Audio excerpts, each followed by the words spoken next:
All right, in this video, we'll take a short trip through the Delta and Southwest common size balance sheet and income statement to identify some of the similarities and differences you could have found in your evaluation.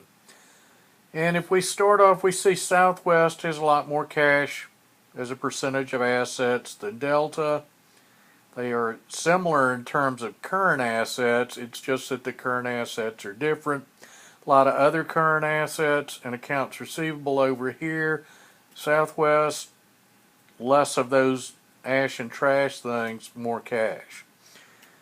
If we go down here and look at property, plant, and equipment, we see that the percentages for Delta, if you add the net property, plant, and equipment to the total current assets, that's the normal stuff you see. That comes out to about, 60%. Then you see a bunch of goodwill down here and a bunch of other non-current assets. Very high relative to Southwest. Delta had some of the balance sheet information for Delta and is going to be sketchy because they went through bankruptcy back in 2005, and that's a long process. And they were hemorrhaging money, and it took a long time to actually get out of that mess. And they also had some large acquisitions, including Northwest. So more than likely, a lot of that is found in this mess. Some of the non-current assets, I went and actually looked in their actual 10K filing, things like the rights to fly airplanes. Delta flies a lot more places, so the landing rights, which are a valuable asset, are going to be an intangible asset, but it's going to be bigger for Delta than for Southwest, simply because they go more places. If we go down to liabilities and equity, this is where it starts to actually look a little bit different. This is very similar for both companies. Okay, the current liability is very similar. Long-term debt tends to be higher over here on Delta, and the other non-current liabilities, those are going to be a lot of it's going to be airplane leases and things like that. So those are pretty high numbers relative to Southwest, simply reflecting the scale differences.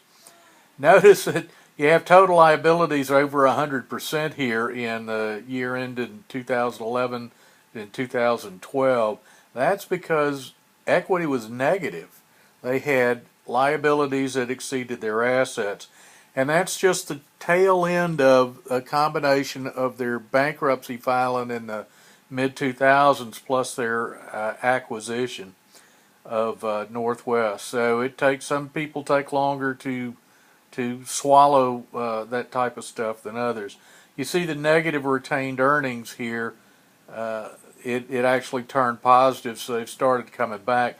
But notice how stable Southwest is. That's because Southwest is run more conservatively, and a lot of people would argue they're run better. Delta is a huge airline, and the huge airlines had a lot of competition, and that ended up shaking out a lot of the large airlines. Southwest stuck to its knitting, and I guess you could say it was smarter, but more conservative, I think, is a better description. All right, so if we go down here and look at the income statement comparison, the cost of revenue much lower for Southwest relative to Delta, so they have a higher gross profit margin. And notice that it's higher across the boards in all years, and it has been increasing. That's because airlines have been able to raise ticket prices over the last several years. As we're coming out of the Great Recession, there's less. They don't have to give away the store just to get people on their airplane. So increasing profitability. The selling, general, and admin is lower as a percent for Delta than it is for Southwest. Part of that is going to be economies of scale. And then when we look at overall profitability, except for this latest year, okay, the Southwest and the Delta tend to be fairly similar. Notice they both had a really good year here, and cost of revenue dropping like a stone. All right, so we see that the profitability for Delta and Southwest are fairly similar. You have this big aberration for Delta in the 2013 year, and that's this big income tax expense. It's a negative number because there's a lot of tax hoopla involved in the airline business to begin with, but when you have mergers and acquisitions and net operating loss carryforwards and all that other stuff, you just see some bizarre stuff in there, and so you just note it and then drive on it. Probably won't happen again. Notice that the tax as a percent of revenue is negligible, but that's a large part of that is because the taxable income is negligible. But Southwest typically doing better there.